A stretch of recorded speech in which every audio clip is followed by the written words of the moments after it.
If you're a wrestling fan and you're frustrated with all the services you need to watch all the different wrestling shows, Fightful has your solution with nordvpn.com/Fightful. Change your virtual location with just one click, and you'll be able to watch Raw, SmackDown, NXT, and PLEs on one Netflix account. You'll also be able to get a lot of pay-per-views at a much more affordable price than you do here in the United States. This is a must-have for wrestling fans. That way you don't have to have 7 different accounts to watch all of the shows that you want to watch. In addition to that, they have a great 30-day money-back guarantee and an incredible deal right now going on. But that's far from it. You can protect yourself on their VPN service, the fastest in the world, shield your data from snoops and criminals, protect yourselves on public Wi-Fi, and it's available on all your devices and operating systems. nordvpn.com/Fightful. What's up, you guys? Sean Ross Sapp. Welcome to Fightful. It is May 2nd, 2025. This is your WWE Smackdown review. Kate is out tonight, so Phil of Grapsity filling in. Considering the circumstances, I decided to hop on at the beginning of this show as well. If you guys have any super chats, any humper chats, go ahead and get them in. I did an hour and a half stream during SmackDown to answer a lot of your questions on cuts. But just since that ended, Javier Bernal has been confirmed. That's one I had heard. Oro Mensah as well. So still a couple that had been announced, but lots of questions about this, obviously. We also have Alex Cardoza here, who is here every Friday. But yeah, I don't take time off like Kate. Another gentleman who does not take much time off, if any, is our good friend Phil. Grapsity every Saturday. You can also check out a ton of great stuff on the Grapsity channel. Phil, how you doing, man? Good. Pretty tired. I forgot this show was 3 hours and an hour, and I was like, "Oh, it's still going." I was like, It's brutal, and I'm going to pass it off to you guys very quickly. I'm going to go ahead and get to some of the super chats and humper chats that were passed in. Jared says, I just want a decent women's tag division. Any promotion, big or small, take your pick. Guys, this was something I said on the other stream. If you're AEW, I don't know how or why you don't establish world women's tag titles to go across everything and say, if you are a women's tag team wrestler, this is the place you want to be, not the other place. They have repeatedly gutted any hope for a tag team division, it appears, Phil. Yeah. It's strange. Every time they have a tag team that's been around for a while, like Jakara and Lash or Kaden and Katana, they get rid of them before they can really go to a main roster and have a good run. Because that was kind of the same thing with the Iconics as well. So it's kind of not hard to be disheartened by, where they are with the tag division and just the weird way that they booked it at WrestleMania, put the belts on Becky and then a night later take the belts off and put them on Liv, and then Liv is now going away to film a movie. So yeah. Which she won't be gone that long from what I understand. I'm working on nailing down some dates, but Ryan says cuts happen in any sport for depth players, for youth or free agents or scheme fits, but to cut a prospect like Chikara, who is improving, can talk and knows who she is, baffling mismanagement. I really liked the work that she was doing with Lash, and it was super fishy when they split them up. I was like, really? Them? Like, they're working so well together. They're growing together. They're doing their best work together as a team. Alex, who was the most surprising release that you heard of tonight? Yeah. You know what? Cora Jade was one of them. I was like, I thought she was an up and comer. I thought they were going to put a rocket on her and say, okay, let's see where we can go. So I was extremely surprised to see her name pop up.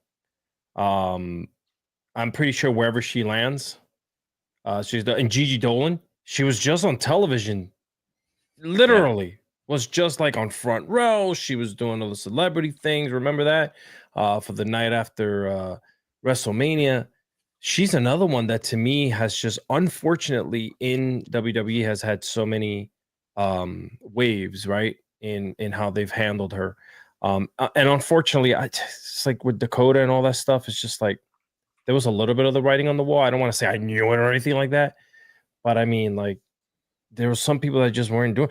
And Braun, I don't know what the hell happened there. So, yeah, they wasted a lot of his prime. Like, listen, the dark era of WWE, him and Roman was a shocking, surprising, like, piece of joy for me. Just watching Braun think of whatever mentally disturbed thing he could do to Roman Reigns that week, like throwing him off a loading dock, was very funny. But I mean, to kind of like Gigi Dolan was a part of a tag team that should have been on the main roster with Toxic Attraction, and then teaming with Tatum Paxley, they split them up too. I mean, I guess there's still the possibility of Shotzi with her, but Ty J says, do you think we see Mariah May in WWE sometime soon? I think a lot of it's going to come down to who makes the best offer free agency. I think that she is very wise to hit free agency because a lot of people sign that deal before they get there, and she at least should see what AEW is going to offer her and find out what WWE is going to offer her. But for some people, WWE is the dream. That's what I also keep trying to remind people about today. It's not just people losing their jobs.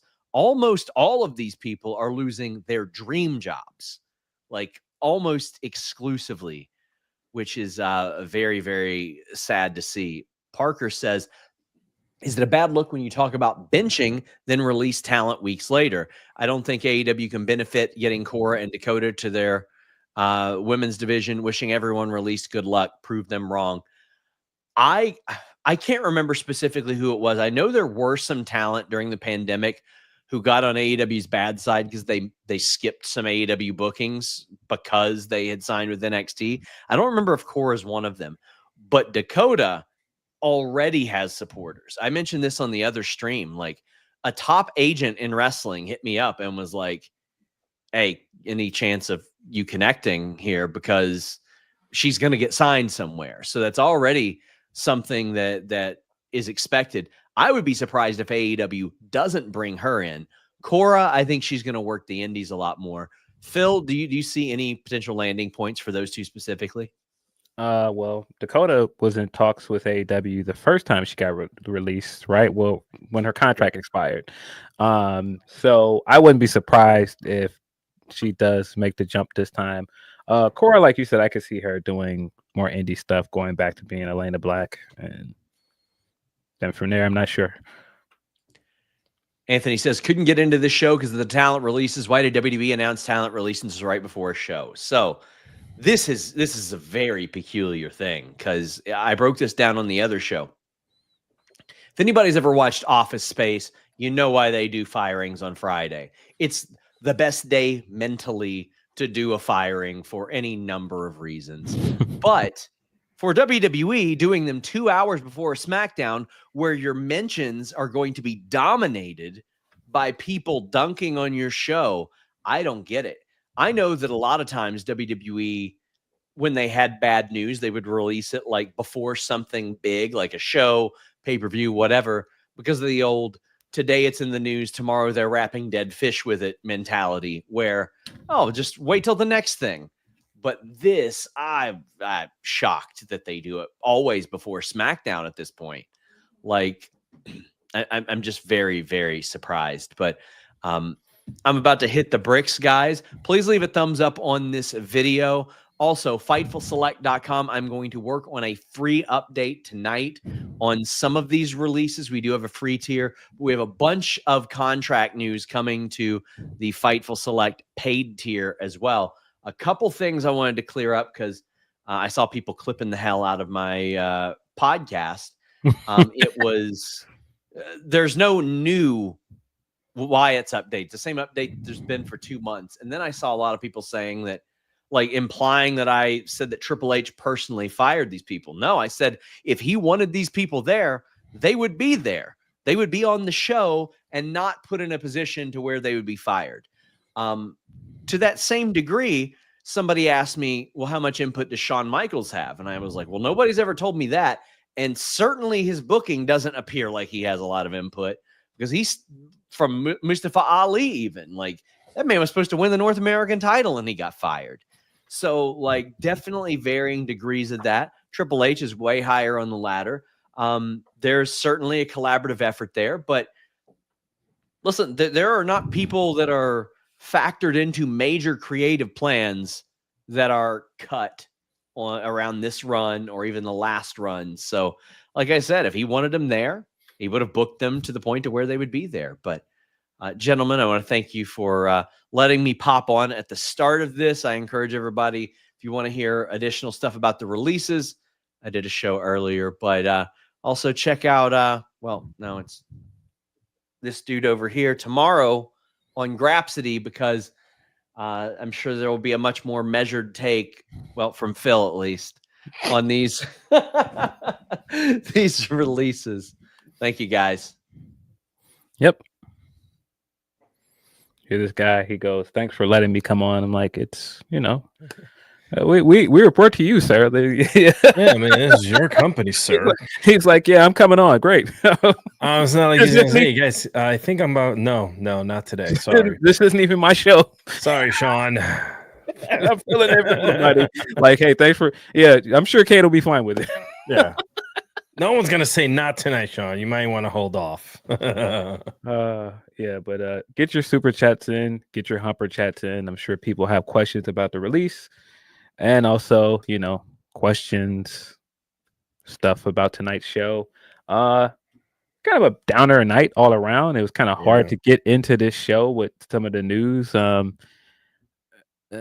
show was not great either. Like, I think the parts that were good, but it's just too long, man. It doesn't need to be 3 hours. Smackdown specifically, because we've had I mean, I think I'm a little older than you are, so I've been watching Smackdown for a very long time, since it was in the UPN days, and those 2 hours were just so much more digestible after Raw went to the 3 hour format. Even Raw just being 2 hours, for a while there, along with SmackDown. But it is, man. Long story short, tonight's show felt a little bit like it kind of dragged. Usually these draggy shows are meant for like go homes, but tonight wasn't a go home, and tonight definitely felt like, man, like there was no reason for recaps and giving an entire TLC breakdown. We know what happened. So like we spent a long time with a lot of filler. Yeah, we got a lot of filler. This definitely felt like a week after WrestleMania lull. And we've got a pay-per-view next Saturday, so you would think that they would have more stuff here pertaining to the pay-per-view, but even the stuff we got that was pertaining to pay-per-view, it just felt like it was filler, man, or rehash of what we already saw from last week. Tons of they always go back to the well with this. I talk about this with Kate. A run-in, which we saw, we'll talk about, right? Typical SmackDown. It should be a meme. And then also combining different teams because they just need to fight, or they need to be together for some odd reason to fight each other or whatnot, even though they might be mortal enemies. Like, that's a lot of going to the well type of stuff. Have some tournaments. I don't know, mix it up. Like, you don't have to be like AEW. They tell their stories through fights, right? I understand that. WWE tells it by giving you these, cinematic moments in the ring. But tonight was a little rough. Yeah. Let me know how my volume is. I saw someone say I was a little loud. Hold on.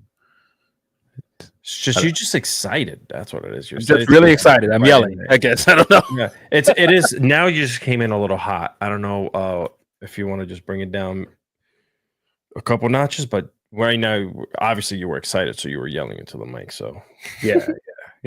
But yeah, send us your super chats. Send us your humper chats. We're going to get into this episode of SmackDown. Let's see. We've already got a few super chats, I think.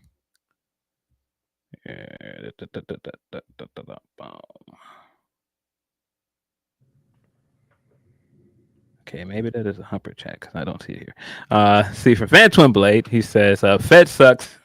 Rapidly X bang collab connection. Team ups do not corporate greed can suck, my left nut. Chelsea will always be the real president of America. Appreciate you, Van Twin Blade. Man, thank you for that. We needed that good laugh. Chelsea for president. Can I just say Chelsea's doing just such a good job of channeling her inner Chelsea Trump with her mannerisms and the things that she's saying, and how like she's fake this and fake that and fake countouts, and they're like, no, it was a match. It was a 1, 2, 3. What are you talking about, dude? Nick, you lost. Yeah, she's great, man. I really hate that she didn't get a WrestleMania match to really cap off this title reign before she dropped the title. That felt like a missed opportunity, but it is what it is. Yeah, she like WrestleMania 2, and I know you probably spoke about it a ton on your show and everywhere else that you're in. But for me, just a little bit there, it was just, again, there was a lot of time in between that just we could have fit if we would have shortened all those little things that we were doing, celebrity shots and blah blah blah and storytelling. We could have fit in an awesome Chelsea match. Yes. I don't book Mania. Seems like a kind of a miserable experience having to book all of these big things. God, dude. So I don't know. Got one from Ricardo. He says, "Lovelies, whoa, a wild fill appeared. Always good to be seen. Keep your Pokemon balls in your pockets, man. I can't be caught." How are things on your show, by the way? You want to give, I'm pretty sure everyone here watches it, but like any fun stuff happening over on your show before we get into SmackDown? Yeah, we got Rhapsody coming tomorrow at noon. I'm gonna try to watch Dantaku to be up to date on New Japan stuff for tomorrow. Yeah. Try to be up to date on all of other wrestling happenings. Yeah. A lot to get into other than releases. I'm glad that there was other wrestling stuff to talk about, so we're not just talking about. Well, yeah, for sure. Yeah. But yeah, a lot of other stuff to talk about. Retirement stuff from Japan. Mayu going to Marigold. A lot of wrestling news to get into. That's cool, man. Love it. Let's see, from Tom LaValle. He says, "A heck of a night to sit in, Phil. Appreciate you. Alex, you're the man. And the Clav. Wishing both of y'all the best. Thank you." Yeah, thank you. Appreciate that. Man, we love the love here on Friday nights. We appreciate all of you guys, putting in, any donation or spending in, like for the super chats. We know the streets have been rough as of late, and anytime you guys send love our way, I greatly appreciate it. I'm pretty sure Phil does as well. And Kate doesn't care about us, so we're not going to mention her right now. Yeah, my bad, Van Twin Blade. I now see your super chat. Let me throw that on screen. I don't want to leave you out. I did read it earlier, but we did. Yeah. I think we were first one that we read. So yeah. Let's see. I think that is all.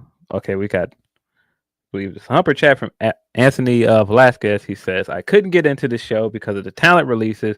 Why did WWE announce talent right before the show?" Yeah, this was. I think we read this one when Sean was here. Yeah. Yeah. It's a choice putting it out right before the show. I guess the notion is there's no such thing as bad press, but and they just stay. I mean. When you try to talk about it as someone like we who cover this stuff, I don't want to call us like journalists, but like we cover wrestling, we talk about wrestling, we live, eat, and breathe this sport, So like when we like put our thoughts and stuff like that, I hate getting like the messages back. Like, well, this is how corporations work. Don't you know how corporations work? We got even flows and checks and balances, and we must work the checkbooks and when I check, you're living at home.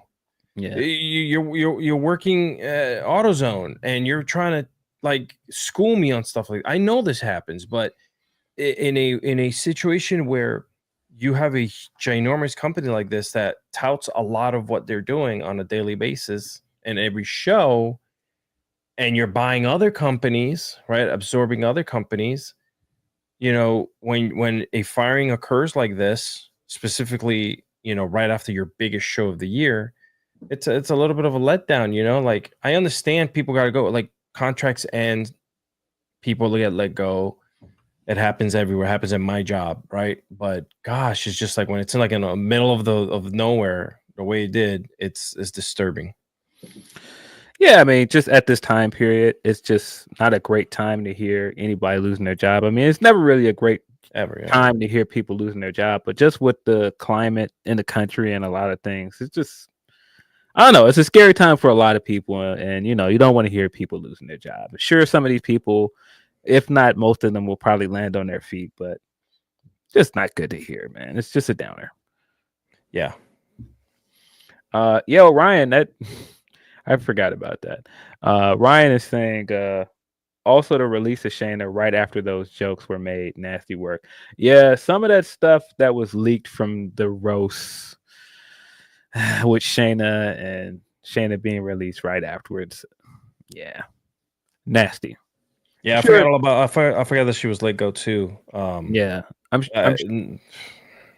I'm sure there's no correlation, but just the timing of it is really shitty. Yeah, everything, like everything that just happened, right? So like we can't tie one to another because that happened on its own in its own little universe. None of that stuff was supposed to get leaked either. Yeah. So, but yeah, I mean, we just gotta move like forward, I guess, and hope for the best for them. Yeah. So we got another super chat from Orion Ben. He says matches were decent, but hard to get into cause WWE. Yeah. But yeah, let's get into some of the show. LA Knight versus Damian Priest started out tonight, ended in a no contest thanks to Bloodline Drew versus Jacob versus Knight versus Damian for the U.S. title that's being set up for Backlash. Yeah, this match was fine. It was one of those matches where you can tell, and I don't know if it was just me. Throughout the night, I could tell they were padding the matches and making them longer to fill the time. Yeah. And there were definitely parts of the match where I was just like, man, get to it. Like, if you're going to make this match this long, it should be action-packed. But it just, some of these matches were like I said, like Orion's saying, pretty good to decent matches, but sometimes it felt like you could tell they were just trying to stretch them out as long as possible. I use NordVPN, of course, the world's greatest VPN service in the entire universe. And I watch by using the Canada option, right? So I get to watch everything on Netflix now, right? I don't have regular cable, so I would be missing out on USA Network anyway, but I don't now. So, but they don't show the commercials. They show the match throughout the commercial breaks, kind of like AEW Plus or whatever it is does, right? And it's cool to kind of see, as the match continues. But also added to that is exactly what you said. It feels like it's being dragged. Like it just today, for some reason, Phil, like from match number one, like you just mentioned, it just felt like it was just being stretched out. I don't know what was happening, dude. Maybe we're just all tired. I don't know. But if maybe the audience here, everyone in the chat could chime in. Did it feel like it was kind of dragged? Like, let us know, because I know for me, Phil's agreeing with me. Yeah. I think the setup itself for the match was fun enough. LA Knight came out, and then Damian came out, and it was really just the confrontations from last week of, hey, you cost me this match. I'm trying to get my title back. And Damian's just like, well, it's not my fault you lost your title. Like, you're mad at me because, I cost you a chance of getting it back. But maybe if you had gotten the job done at WrestleMania, none of this would matter anyway. And, had a point, but also you did cost me the match when you were out here for stuff that didn't have anything to do with me, with Drew McIntyre. So LA Knight did have a point. But yeah, the match itself was fine. I think like some of the spots outside and like that flatliner onto the apron looked like ouch. And just the setup into the finish looked great. Every time LA Knight does that big double jump elbow drop he does, very graceful for a big guy his size. But like I said, a decent match. There was a lot here that I liked, but probably didn't need to be this long for what it was, especially if you're going to do a DQ finish. Yeah, 100% if you knew that this was going to be DQ. But I totally agree with you. I think match was okay. LA Knight, anytime he gets put on TV, he's still hot. He doesn't even need a title. He just needs to be out there, throwing his lines, doing his thing, showing off like you just said, his athleticism. And I'm so proud of where Damian Priest is at now. Like he's, a fellow Boricua, like just seeing his growth, seeing him always embrace his Latino side too, like that's huge because he wants that to be incorporated. Like even in his music, you hear the Spanish. On his trunks, you see the Puerto Rican flag, or on his shirt. It's pretty cool to see his maturation from when he first started getting into the Judgment Day, and now on his own, man. He's really leveled up. So I'm happy. Anytime I get to see him, I'm really happy. And plus, we could trust him. He gives us a good match, man. He's dirty out in the ring. He's fighting. He's throwing people around. Pretty physical. Yeah, man, polished. That's what I think of him at this point. Yeah. He looks polished. He looks like a star. That time as world champion really benefited him because he feels like a legitimate star. Like even when you see him do the media stuff, I got a chance to interview him briefly during WrestleMania period in Vegas, and man, like I said, very well spoken, very polished, and then in ring, man, you know what you're gonna get out of him. He's going to give you good matches. He's going to give you good promos.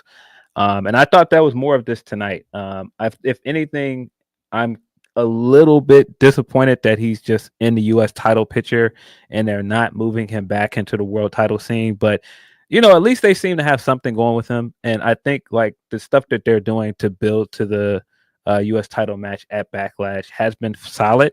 I think the stuff with Jacob has been great. They're slow walking the dog to this solo match that I assume is coming. But other than that, like another multi-man match, but it's not a bad thing because I mean that's kind of the thing with Backlash. Backlash is usually the WrestleMania leftover show. Yeah, I agree. It is what it is, man. And maybe the world title picture is really jam packed, right? Yeah. And it's just a lot happening. So to try to inject him into anything that's going on there, it would mean that he would, all of the tournament type of style pay-per-views are out, and then elimination chamber, so on and so on, Rumble, like all that's gone now. What we got left now is just like you just mentioned, leftovers and Money in the Bank. Mm-hmm. Things like that are just coming along the line again to set up for SummerSlam, Survivor Series, and then because I know it sounds crazy because it's only May, but friends, like before we know it, we're talking about the road to SummerSlam is starting again. Yeah, first ever 2-night SummerSlam. 2-night Summer in Jersey coming up. So yeah, Cardi B, right? No, that wasn't Cardi B, right? Who was it? It was Cardi. Okay. Just making sure I don't want to get my rappers wrong and then lose all my street cred. Yeah. Not Meg. Meg does the theme song to SmackDown. Cardi is hosting SummerSlam. We got a super chat from Tim Ruta. He says, need Reg for this for his scorching thoughts at the moment. Yeah, I'm sure he'll have his thoughts for you tomorrow. He's gonna he likes to burn it up and say it how it is. From the little bits that I've heard so far. Yeah. Let's see, we got another super chat. From Anthony Velasquez. He says, starting to notice WWE going back to using a lot of DQ finishes lately.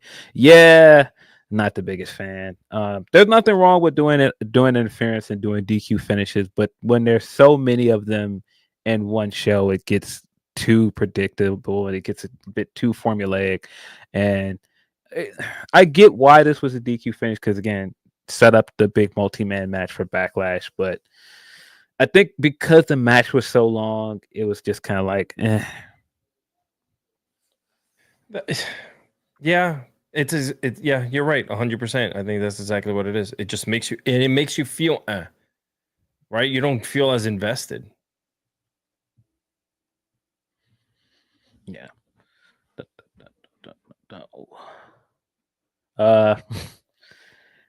We got the Fraxiom interview after this, and then Fraxiom versus Pretty Deadly. Fraxiom has been lighting it up on NXT. A lot of people have been excited about them coming to the main roster. I think for them to come to any show, SmackDown makes a lot of sense because they've done more work on SmackDown to build up the tag division. We just got that excellent TLC match last week, and there's so many great opponents already set up for them, and you can eventually set up the match for them against Street Profits. And they've been doing the usual call up stuff, introduce a new act to a new audience stuff with the interview. So this would pretty much run in the bill. The match itself was pretty deadly. I expected it to be better than it was because, I'm a fan of Pretty Deadly. I like this act a lot. There were bits in this match where it seemed like there were things that went awry or there were communication issues. I'm not sure what happened. At one point, the ending. I mean, I tagged you on Twitter. I was like, "Are we gonna speak about this?" Like, that was definitely 3. Yeah, at the end at one point, I don't know if he was supposed to kick out or what was supposed to happen there, but the ref definitely counted to 3. She did. She went all the way down. It was 3, and then the match just kept going. I was like, wait. I don't think that was supposed to happen. I'm not sure what happened there. It seemed like there was some kind of miscommunication, but oof. Oh my goodness. And again, it could be a lot of things. It's a live show, so miscommunication could happen for anyone out there. We're not ragging on them, but we also expect, them to kind of get it together a little bit, when you're doing a show of this caliber and you've been doing it for this long. So for me, I love Pretty Deadly, man. They're one of my favorite tag teams. Not only because they have that shtick going on that reminds me of like Fandango and Tyler Breeze back in the day.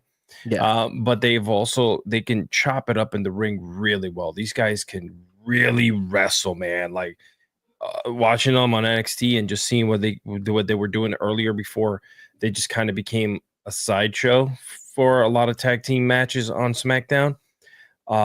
Whenever they get a win, I pop, and anytime I get to see them, perform and go into the ring with good talent, man, they show off. But like you said, tonight they were a little bit of misleadings and missed things that were happening, but other than that, I don't have much to say about Fraxiom, because I don't watch NXT like that. Mm-hmm. So for me, watching this, I'm 1000% a casual watching SmackDown, trying to figure out who these dudes are and trying to figure out their story. So they're piecing it together little by little. Yeah, they're a fun tag. They're a fun tag team. Very fast paced. Nathan Frazier, super athletic. Very fast. Wrestles a lot like one of my favorite wrestlers, Seth Rollins. Was of course trained by Seth Rollins. So you can see the similarities between those two guys. But yeah, very good tag team. Curious to see how far they go as a tag team. Are they going to end up splitting them up at some point? I don't know. But so far, so good. I would have to assume you wouldn't bring them up and put them on SmackDown if you didn't want to push them heavily as a tag team, is my guess. I agree 100% with that. Yeah, you're right. And I think they were also ready. I think they were just, they showed that they had what it took to, what it takes to be doing high caliber matches and being on television weekly at a higher, in a higher echelon, not like, NXT, which is kind of like a soundstage, Yeah, no, it was time. They were on a lot of people's year-end list of tag team of the year, or a lot of people spoke highly of a lot of their matches last year, so it just felt like it was time. Agreed. Yeah, just time to get them in front of a bigger audience, and I think once you put them in feuds and get them into pay-per-view matches, we'll be getting off to it. We had Michin and B-Fab issuing a challenge for the tag titles. as we said at the start of the show, Liv Morgan is going off to film a movie, but she and Raquel are the tag champions. So I don't know what that means. Um, I think Michin and BFAB make a lot of sense as a tag team. It gives the two of them something to do. I think that they have decent chemistry together. Um, it just is a downer that all of the teams that have been established in some way from NXT that the audience likes, they just don't give them the time to settle in as a tag team. And I think that's really the big issue with the women's tag division in general. It There's not enough teams that are specifically tag teams. There's too many teams that are just like singles wrestlers that are not doing anything else, teaming up as a tag team. And so it never feels like it's a permanent thing. It always feels like a here's something for them to do for now thing until they go off to do something else. And you've had other tag teams at this point where you could have done things with them. Like I said, the Iconics or Isla Dawn and Alba Fire. They were a tag team for a while. You could have kept using them, or Caden and Katana.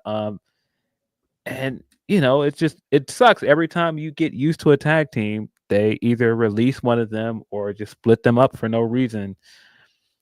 I don't get it. The tag division is never going to grow if you don't put the work into establishing teams. There is no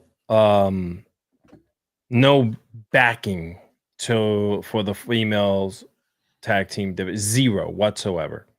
There is none. There's no history behind it. There's no backing behind it. There's no one saying, hey, let's build these tag teams to make things better. There is really no, you just said it. There's no picture. There's nothing there for them, unfortunately. Like, it's just cursed. It's been cursed from the beginning. You know? I wish there was more. I guess the correct word that I've been looking for is investment. I wish there was a big investment. Like, yeah, I sort of feel, and Phil, I just want to say this right now. I know this is probably coming later on in the future by WWE, but I do kind of feel like the Evolution 2 pay-per-view, if they could decide to go that route and call it that or bring it back, would just be another kind of like a quote-unquote PR stunt, right? Cool, we're going to have all our women together because no one else is doing it, and we're going to bring it to you. You're going to love it, which we are. We're going to support it, which we are, and we're going to get behind the women like we always do. But then just like that time period when that came out, we thought things were really changing. We kind of fall back, to where we're at now. Yes. Right? Again, there's no investment. You're doing these one-offs. Yeah. I'm surprised we have not gotten the announcement yet for Evolution 2. There were the rumors going around that they were going to announce it around WrestleMania season. We did not get the announcement. I believe the report initially was saying that it might be announced for the beginning of July. I believe it was Connecticut is where the destination was potentially going to be. So hopefully that's still going to happen. A lot of people have been campaigning for Evolution 2 for quite some time. It's wild that the first one was 7 years ago. Doesn't seem like it was that long ago. But yeah, they've got a great opportunity because you have so many women, and now you have so many different belts. You have the mid-card titles, you have 2 world titles, and then you have the tag titles, and then you have whatever you're going to do with the NXT titles, and then you have the relationship with TNA and AAA. So you have some great opportunities to do something with that show. But like you said, if it's just let's do this for now, for good press, and you don't really plan on building something with this and actually doing something like with the mid-card titles, then it's kind of hard to invest in them. Because I think it's great that we're finally getting to a good feud with Lyra as champion. I thought our promo on Monday was fantastic. I think the stuff she's doing with Becky is finally getting somewhere with her. She's getting to show some personality, but I just think it sucks that you had these mid-card belts and neither of them were defended at Mania. And then you did the tag title match and you had all of this controversy around it with the stuff with Bayley and then Becky's return. And then right afterwards, you dropped the belts right back to Liv. it just came off like a big mess, and you've got so many opportunities there. I mean, the whole point of establishing more belts for the women is more opportunities, and I don't know that it's necessarily panned out that way.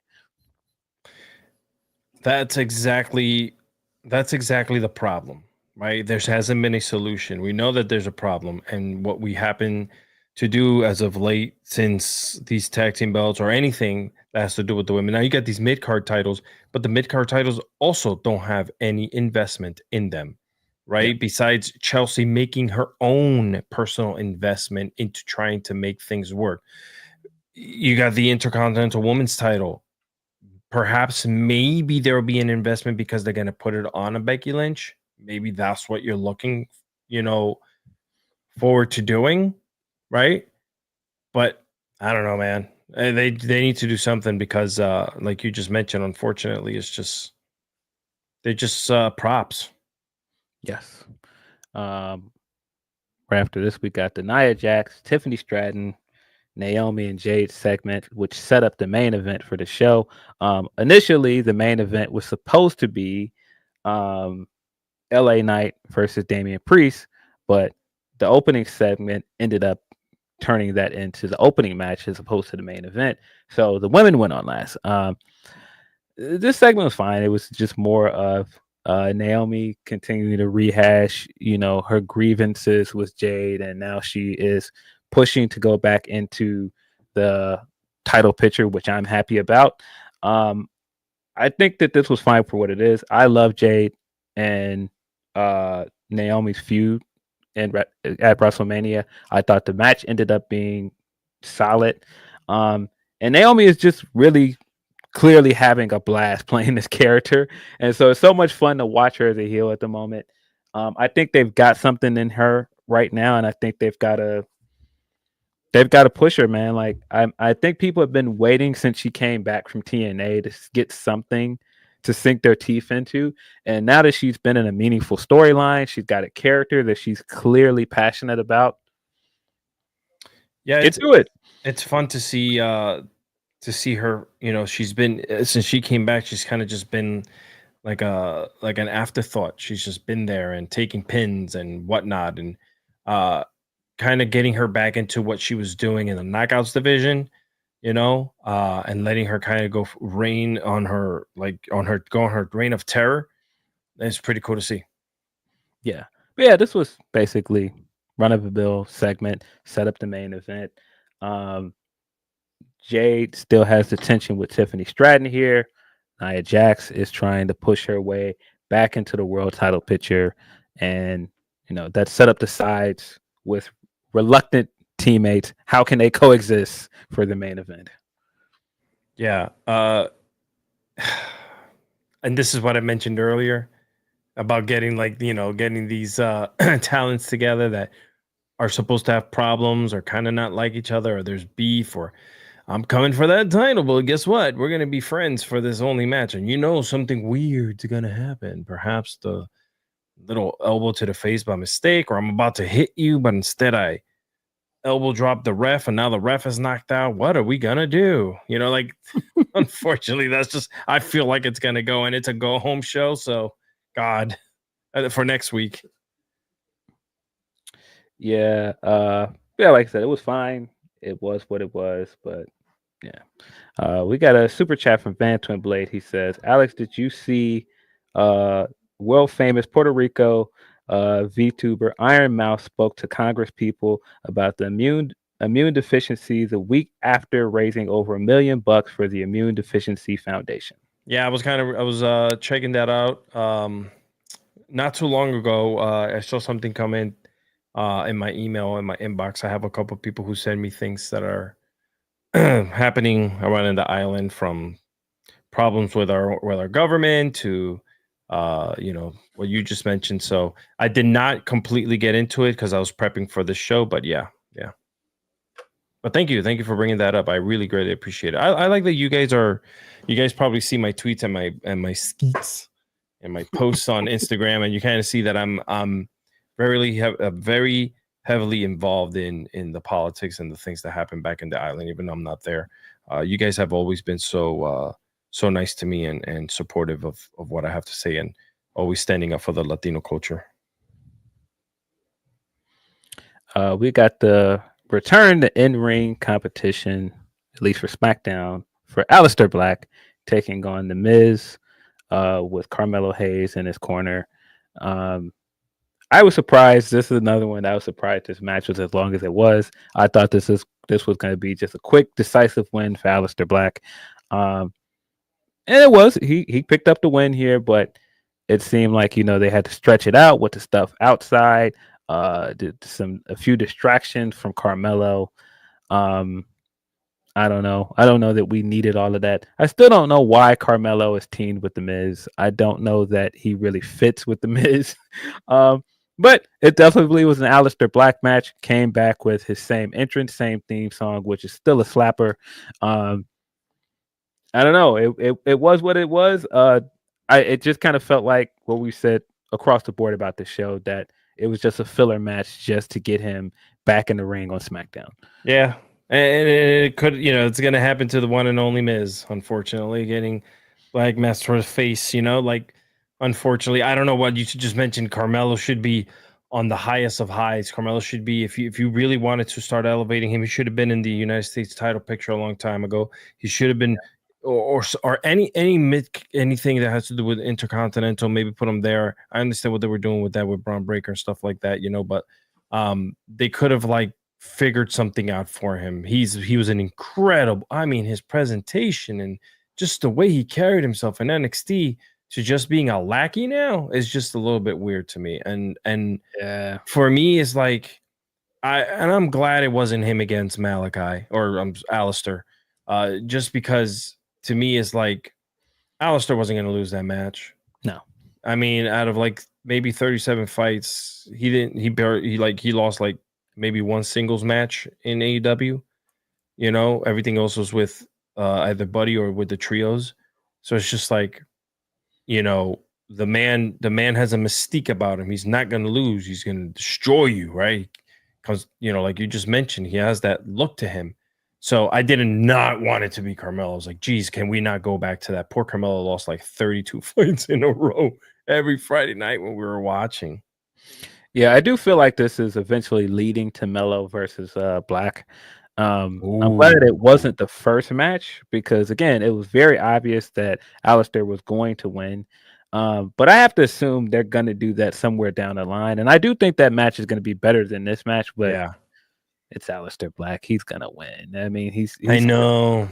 He's still being booked strong because of his return. It's fine. He controls his own booking. He doesn't lose to anyone. He doesn't lose.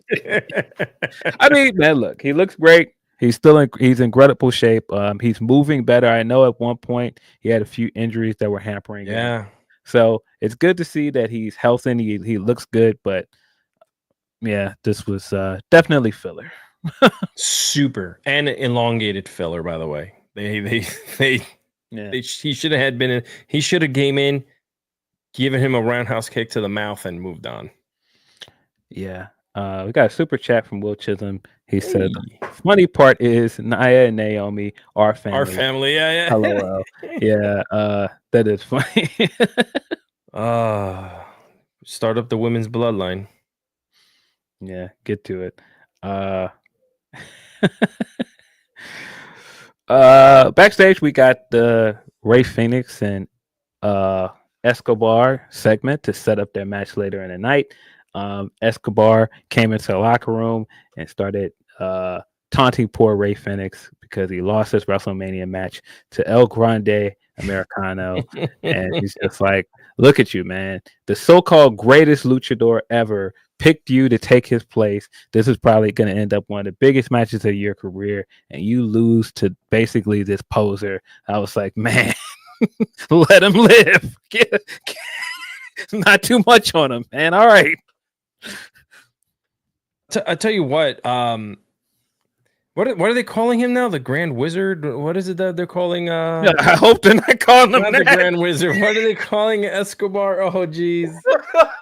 They're calling him something weird. I was just like the Enchanted One. I don't know what they're calling him, but I was just like they kept Wade Barry just kept on repeating it on the damn commentary so much so that I blocked it. I didn't want to hear it anymore. I was just like, stop calling, just call him El Jefe Santos Escobar. That's it. That's all you need to call him, bro. Like he's the boss. You know what I'm saying? Like the man has mystique. Like I don't want him like he's backstage talking to Ray, and I'm like, you should be punking Ray. I don't care if Ray just got in. You know what I'm saying? You've been sitting here. You've been not really used as much as I would like you to be used. Like you have the representation. You have the legacy behind you. Like you have all of this stuff, man. You know, like Ray should have gone out there with you, and we'll talk about it obviously, but like I don't know, man. He's another one that I just feel like, God damn, what are they doing? Yeah. Yeah, again, this was a way to get Ray Phoenix on this show. Correct. Give Yep. Santos Escobar something to do. Filler. We got the new Women's United States Champion, Zelina Vega, taking on Piper Nivens. Piper is so funny, man. The way they come out behind Chelsea and they're doing the Secret Harvest thing, so funny. Chelsea came out in all black, mourning the loss of her U.S. title, and she's got elbow fire, and Piper with her. Piper's coming around, checking the perimeter and everything in an all black suit. Very, very funny stuff. I'm very curious to see how they were going to make this match work because of the size difference. And it started very well because Zelina came in hitting the strikes, trying to use stuff like the crucifix bomb and stuff, trying to use her craftiness to win this match. But it was another one. This is really when I picked up on it that they are just dragging this matches out, because I was like, all right, I think you could have told this same story in a more concise match. And it felt like they were trying to fill as much time as possible with the match. And so there were parts of it that it became less and less believable that she was trying to survive in this match with Piper. Like at certain points, I was like, all right, Piper, you've got her. Why are you slowing down to let her remain in this match? But we still got like good spots, like the spot where Piper got her up on her shoulder and she reversed that into the DDT. The finish of the match I thought was fine, like the big moonsault that Zelina hit also looked clean. But yeah, I don't know, man. Maybe it was just me. There was just No, it's not you. I mean, I feel like it too. Like I was watching, I was like, this needs to be either a squash match, like Piper's gonna come out there and like beat the living crap out of you, because that's just in reality, that's what it should be. She's the much stronger individual. And if you're not gonna do this, then we're gonna have to go the old school route, the David versus Goliath route, right?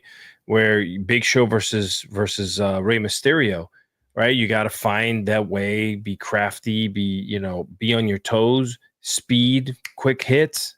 Yeah, knock the big tree down and 1, 2, 3, right? But like you said, it kind of felt like they were making it longer and longer and a little bit longer. Like you can't, you got to be able to, with matches like this, when it comes to like Zelina Vega, because she has to be quick on her feet and witty and just chop. When it gets to be a little too long, you can kind of tell like they're just kind of waiting for the next move to happen. Yeah, you could see it. Yeah, so they're kind of like stepping on each other's toes because they're waiting to see what's going to happen next.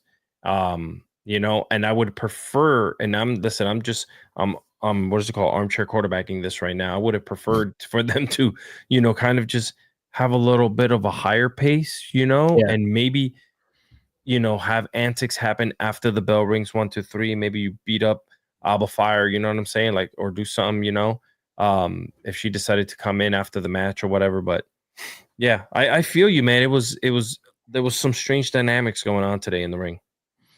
Yeah. I think that this match would have worked much better, like you said, if it was fast paced and more concise. But it was fine for what it was. Afterwards, of course, Zelina picked up the win, roll up finish after a distraction outside. Zelina ran away with the title afterwards. Yeah, the crowd did not seem to care after the match. Can I just say something? When Zelina first came out, I was paying. I like. I'm a people watcher, right? So like when I watch the wrestling, I know there's going to be great matches and people are going to fight and do this and whatever. But like I like to watch what the people are doing as well because you kind of feed off of that through the television set. And there was a shot when she comes in the ring and she's doing the Sasha Banks dance. The camera is a little bit panned back, but people are just like standing there with their hands in their pockets. The entire crowd was standing around with their hands in their pockets. And even when she came out, she's trying to hype up the crowd, like trying to give everyone high fives. And as the camera pans back, they're literally go watch it. Go watch the guys. Go watch the replays. They're just arms crossed, arms in their hands. In their hands, arms in their hands. Listen to me. Arms in their hands in their pockets. Like biology, Alex. Jesus Christ.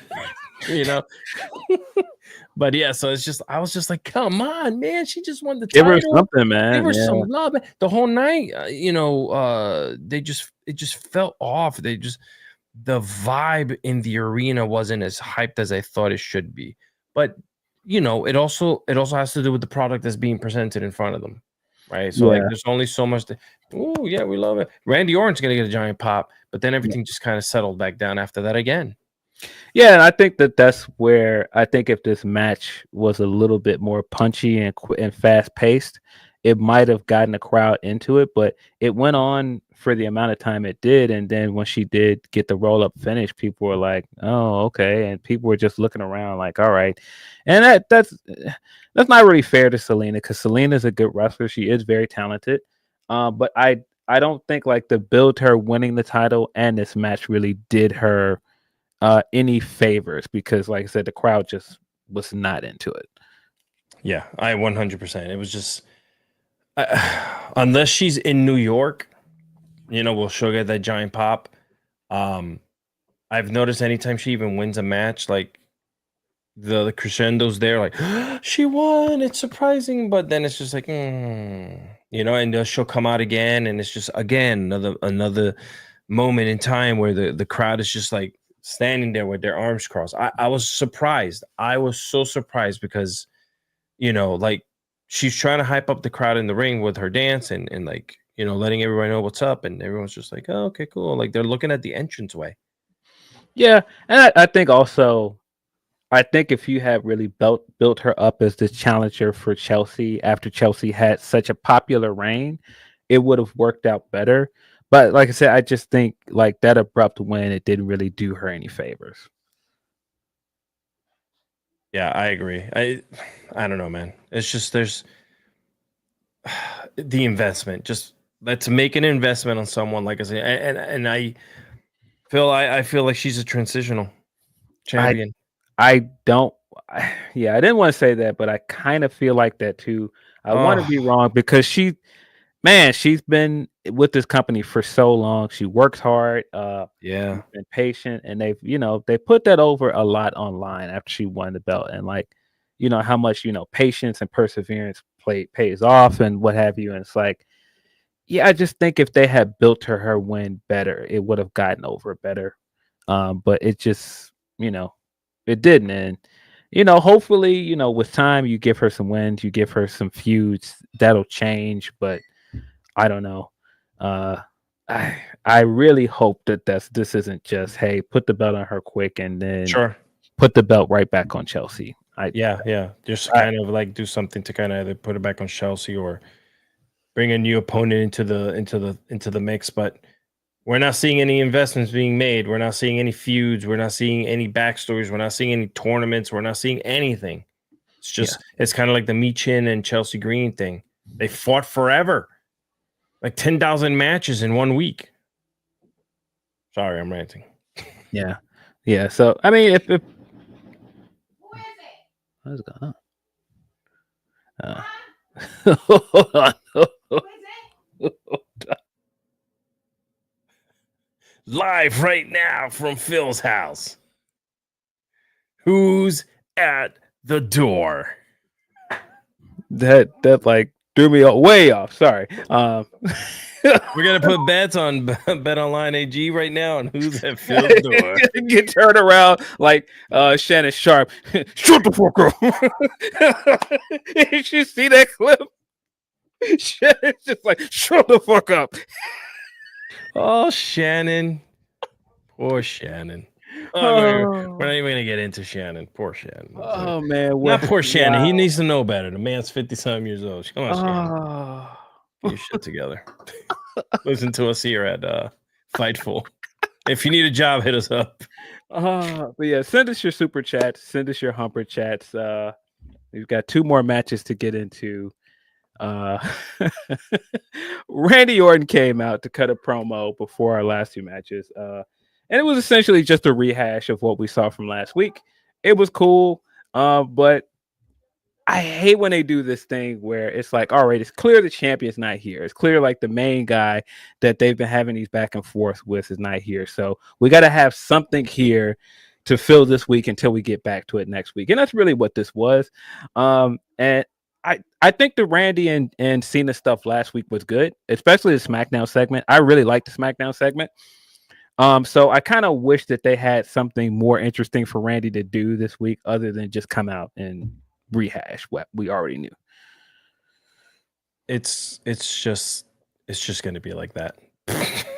Because next week we'll get Cena do this exact same thing that Randy just did and just throw Randy's name into it. Oh, you want to be the legend killer? Come get some. And that's it. What I do?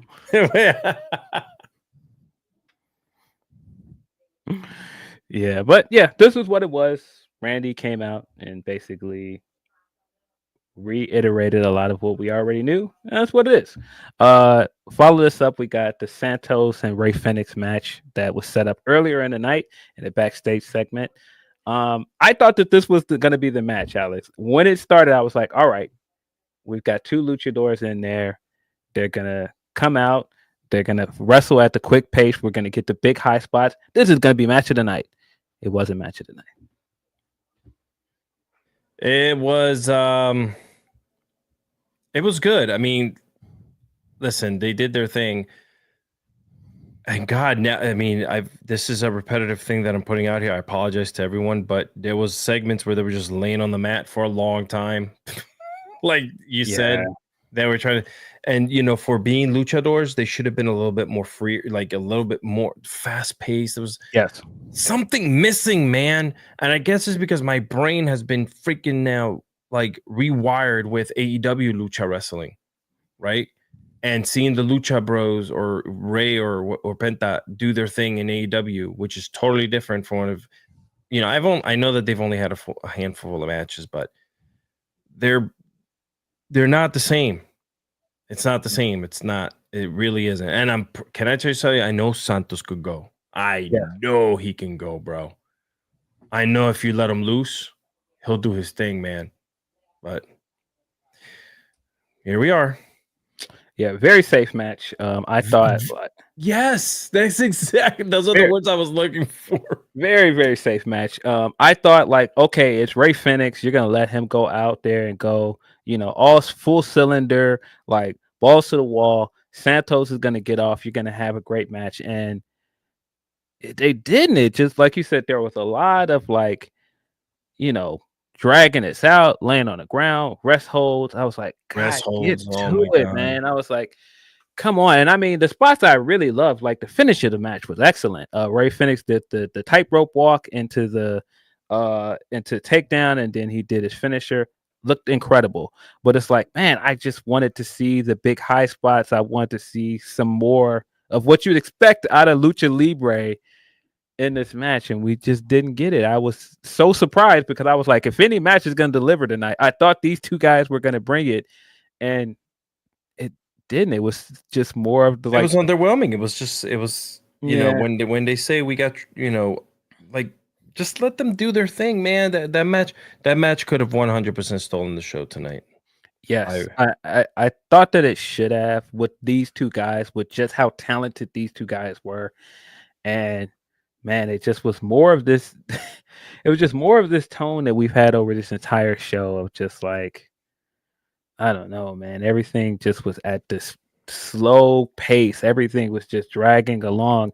Yeah. And like I said, I think that that's part of having a 3-hour show because you got to Yes. fill time.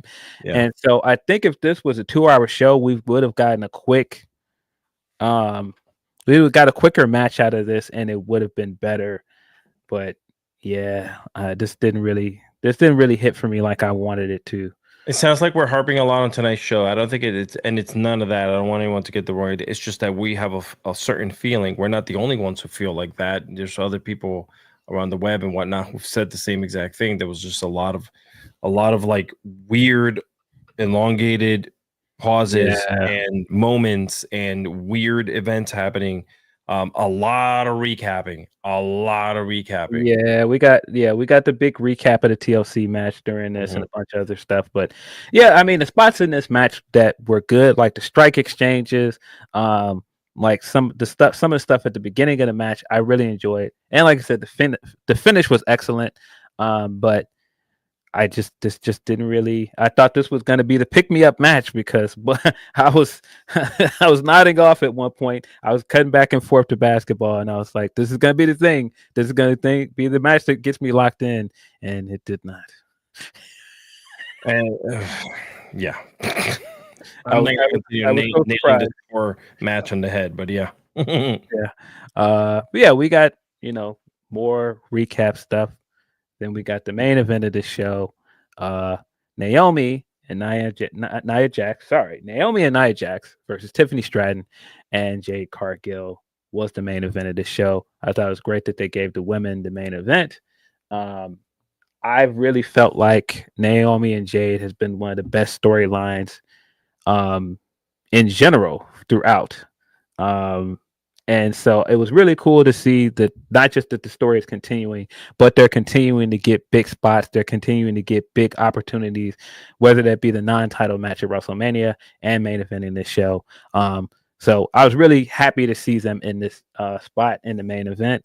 And I thought the match overall was pretty good. I thought for me, this was probably the best match of the night. I thought that the women worked really well. I thought that they worked hard. Despite what you would say about Jade and her experience level, the thing that Jade always excels at is the big moves, man. When you get her in there and you give her these big like feats of strength and big feats of athleticism, she always makes these things look good. The big power bomb she hit at the end on Nia Jax, I thought that looked awesome. And it was kind of the same thing in the Mania match where like that electric chair thing she did into the power bomb was just crazy. But that's what she does so well. She reminds me a lot of Kevin Nash, earlier years. Kevin Nash, Diesel turning into Kevin Nash. You got that powerhouse. You come in, you're not looking to, she shouldn't be in there trying to do, tope suicidas. She should be in there being exactly who she is. And she knows who she is. She's a powerful individual. And everyone knows here, everyone on the show knows how much I love me some Jade. You know what I'm saying? Like, I'll let her destroy me, put me in a freaking chokehold, whatever she wants, anytime. I'm good with it, bro. She wants to power bomb me, electric chair power bomb. I'm good, man. Let's do it. I don't care. I might not get up for like a week, but I'm okay. It was Jade. I like that they continue to put her in tag team matches. Because I do feel like even, she does work on her craft. I feel like she's a hard worker. She always posts videos of her in the gym and in the ring and doing her thing. But it's always good to have these reps with other individuals around you that, you're still in a system that you're kind of like, she hasn't been here. Like, even if she's here for a year or two, it's hard. Mm-hmm. It's hard. You're fighting for TV time and she was gone with, getting hit with a car or whatever happened to her, like whatever she was doing during that off time. Like, those were reps that she also needed to be in the ring for, So it's good to be in the ring with individuals who can lead and help you. And when she's in there on her own, she'll be able to stand on her own 2 feet and give you those feats of strength, give you those power bombs. Like, I don't want her flying around in the ring either. I feel like she should go in there and just strong arm everyone because that's who she is. That's the presence. And even if she doesn't win the match and she gets outsmarted, that's okay too. Because a person who's big and strong and intellectually smart in the ring and stuff like that, you're not going to know everything that happens around you. There's going to be a misstep or something. And I think Jade, man, she has that.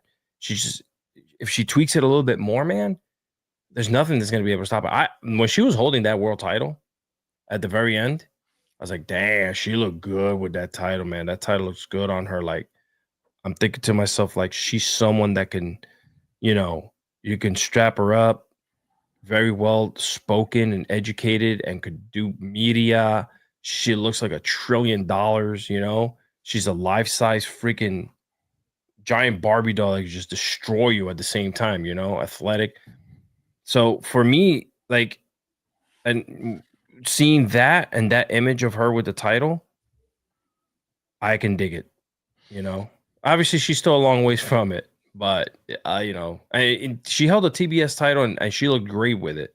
Yeah, but she's now in WWE, so I don't want to compare the two. So whatever title she holds, if it's the US title, if it's the Intercontinental Women's title, if it's this, and I know she had the tag team gold, but this one just specifically, like, I was like, okay, yeah, I can see it. Yeah, man, I thought she looked good in this match. I thought, yeah, she did. Yeah, the women worked well in this match. Like you're saying, I think Jade, when she's never going to be this like 5-star classic wrestler that you put in to have like 20-minute matches. And I think the tag matches work so well because her hot tag is so incredibly entertaining, man. Like, as soon as she hits the ring, she hits the big moves and it looks tremendous. So I think it's a good spot to have her in. That show when she was in the tag team with Bianca, and it showed here as well. The babyface picked up the win here. They were standing tall at the end, and then of course Naomi came back at the end because she is basically like what Sean was describing at the beginning of this show with Braun Strowman. Every time Jade thinks she's moved on, Naomi's going to show up and say, I'm not finished with you yet, and do something else. And so she jumps her afterwards and she picks up the belt. And just like you were saying with Jade, I was like, I don't know, man. Put that belt on Naomi, man. Yeah. This feels like, I don't know. If you're not going to put the belt on her, I think she would make a lot of sense of this year's Money in the Bank winner. I think you've got to give her something with this heel turn to justify it because it's been so good. Yeah. And I think it makes a lot of sense for her to have that briefcase. If you're going to keep Tiffany and Jade going for the next few months, her with that briefcase makes a ton of sense. But man, put the belt on Naomi, in my opinion.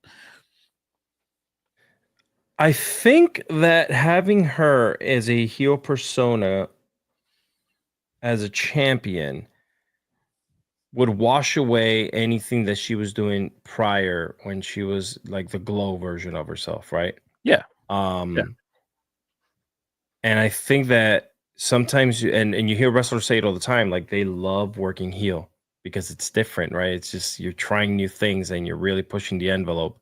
And I think her as a champion, as a female champion, as a heel, money. I think she would really excel in it. Yeah, I would love to see that, man. She's just been so fun to watch as this character, so I would love that. But I thought that this was a strong way to end a very mixed bag episode of SmackDown. I'm still very much into the stuff they're doing with the women. Next week, we're getting the number one contenders match. Nia Jax will be taking on Jade Cargill. That's a rematch from their Queen of the Ring tournament match.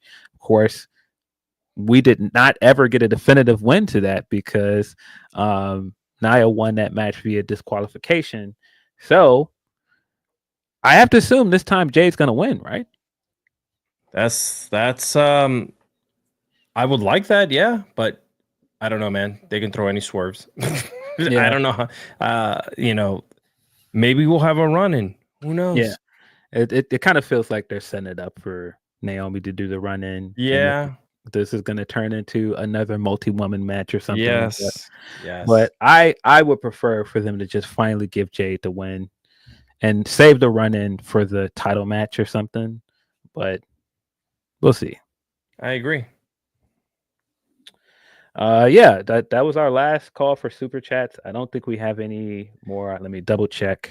We can say goodbye to everyone, give everyone where we're going to go, and then we can leave the show by letting everyone know about BetOnline AG. That's right. But yeah, I don't. Again, last call for super chats before we get out of here. Because it's always the last thing that you remember, the lasting impression. BetOnline.ag is the official betting partner of Fightful. 100% of the time when you get the odds from Fightful, they are coming from BetOnline.ag. And it's not just wrestling, it's not just MMA and boxing.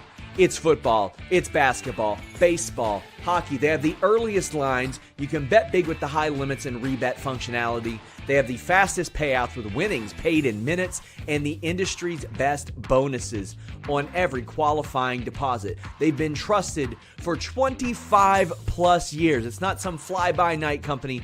BetOnline AG has been there. They've done that. In addition, they're trusted by millions. They've got VIP rewards programs and a ton of popular games. BetOnline.ag, that's where I go to make my bets. That's where I suggest you go to, my friends.